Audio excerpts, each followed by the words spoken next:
How to set up a home office you love. 12 tips. There are a lot of advantages to working from home, not the least of which is a 30-second commute. And while many people think working from home means you can work on the couch, in the backyard, or even from your bed, in the end, you may find that you're most productive at home when you work at a proper workstation. Setting up your home office means you've got a lot of choice and freedom. But no matter how you decorate, furnish, or set up your home office, we've got some tips that will help you create a space that contributes to your work from home success. 1. Find the best location. For some people, choosing a spot for their home office is easy. They've got an empty room that they use as dedicated office space. It can be an actual office, but many people use an empty bedroom or even the basement. However, not everyone has that kind of free space in their home. When space is tight, you have to think creatively about your office space. You can always use part of the kitchen table as your office space, if you don't mind packing up your office before every meal. But resetting your office after every meal may not appeal to you. Check out unused corners in larger rooms, large but empty closets, or even under the stairs. There are plenty of spaces that can convert to an office with a little bit of creativity. 2. Add privacy. If you're fortunate enough to have a dedicated room for your office, that room probably has walls that go all the way from the floor to the ceiling and solid doors that close. That makes privacy and quiet easy to come by. But when your office is in, say, the corner of your bedroom, you might find it hard to separate work from home. Consider adding a privacy divider to your home office setup. You can get traditional dividers that sit on the floor. Or you could hang a curtain from the ceiling or on a rod. And, with a curtain, you can choose something subtle that blends in with the rest of the decor. Or choose something wild and crazy to give your door some pizzazz. 3. Consider who else uses the space. As you're setting up your home office, consider who else will use it and pick the space and furniture accordingly. Will the kids also use the office for homework? And will your partner work from home, too? Consider a partner desk setup where two people can work at the same desk at the same time. Are clients dropping by? While you could meet with them in the living room, that may not always be the best choice. 4. Invest in yourself. Investing in a home office setup is, in many ways, an investment in yourself. You want to create a professional environment where you will be productive and also comfortable. But, like a lot of investments, you get what you pay for. And while it may be tempting to buy the bargain office furniture, don't forget about what that bargain price gets you. The cheapest desk won't save you any money in the long run if you have to replace it in a year or two. 5. Prioritize comfort. It can be tempting to just grab a chair from the dining area when you're working from home. But sitting at a desk for long hours without proper support for your back is a fast track to posture problems. Ergonomic office chairs offer the correct support when you're sitting for long hours. Just like the rest of your home office furniture, investing in a supportive chair is an investment in yourself. Brown advises home office workers to look for the following features in an ergonomic chair. Height adjustable.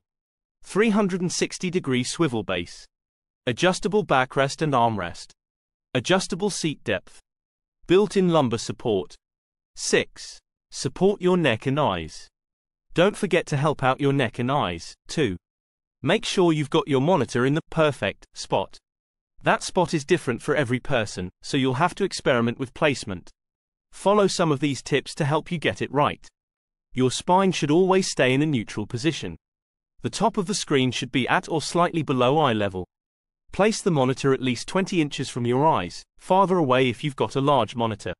Your eyes should look slightly down when looking at the middle of the screen to help keep your neck in proper alignment. Tilt the monitor back 10 to 20 degrees to ensure you're looking down on the screen at an angle.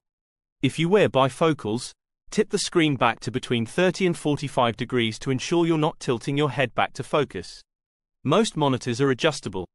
But, sometimes that's not enough, so you may need to invest in a screen riser to get the right adjustment. Or, in a pinch, some books or an old box can also do the trick.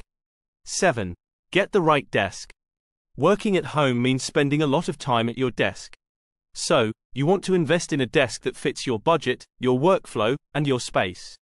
And, you want a desk that contributes to your productivity by helping you stay comfortable all day. While they can take some getting used to, consider getting a standing desk instead of a traditional, fixed desk. With an ergonomic height-adjustable desk, you can sit when you feel like it and stretch your legs when you need to by bringing your desk to standing height with a push of a button. Beyond eliminating aches and pains, standing desks may be better for you. Let's face it. Modern life is pretty sedentary. Working at a desk all day, while maybe snacking, too, doesn't do much for your health. There is some evidence that standing desks are better for you. One study found that standing 6 hours a day instead of sitting at a desk for the same period resulted in a loss of 5.5 pounds of body fat a year. While it's not the same as an hour at the gym, a standing desk may improve your long-term health. 8. Stash it away. When you think about the supplies you need for remote work, we often picture a laptop, and not much else. But, depending on your particular job, you'll likely have at least some papers, pens, and other office supplies floating around. And yes, even some paper files to maintain. Dedicated storage options aren't just good for the rest of your household items.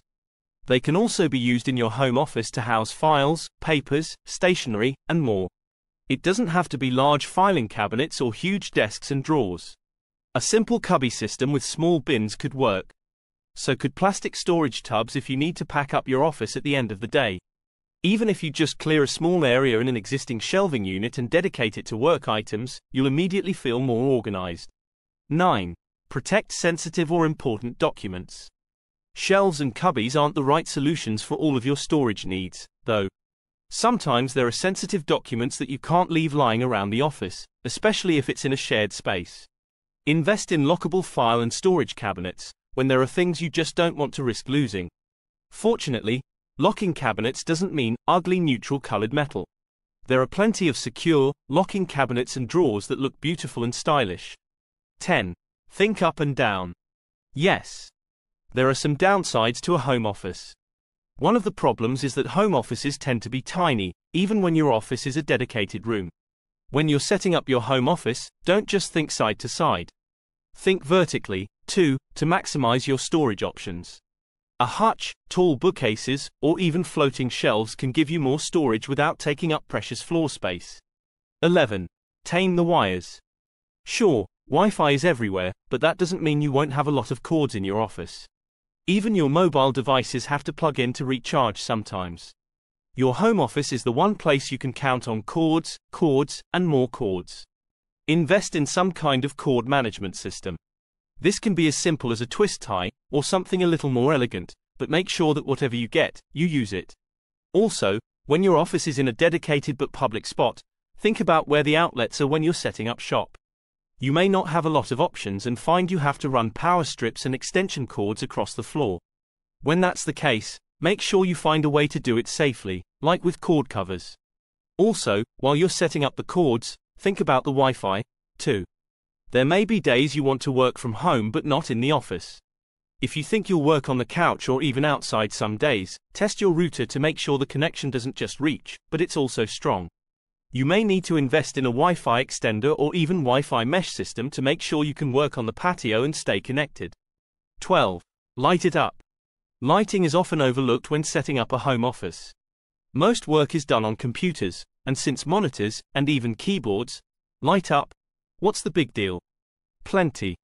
While poor lighting in your office won't cause blindness, it will cause you to strain your eyes. Over time, that eye strain can cause headaches, making you a less productive employee. Set up your home office where you get as much natural light as possible. It can help you feel good and may even boost your productivity. If nothing else, using natural light to light up your office is better for the environment. When natural light isn't possible, or you just need more light, invest in the right kinds of lamps. While you may think overhead lighting is the way to go, they can create a glare on your screen or desk, making it hard for you to see. That said, sometimes a task lamp helps you shine a light right where you need it. Look for a task lamp with a solid shade that can point the light directly at your desk for when you need it. Indirect light, though, may be your better lighting choice. Indirect lights have lampshades or diffusers that soften the light, creating less glare and making it easier on your eyes. Just make sure the light isn't too diffused. Otherwise, you may not be able to see what you're doing. Setting up the perfect home office. A home office can be anything, and anywhere, you want. In a cozy corner or spread out across the basement, the options are only limited by your space and your imagination.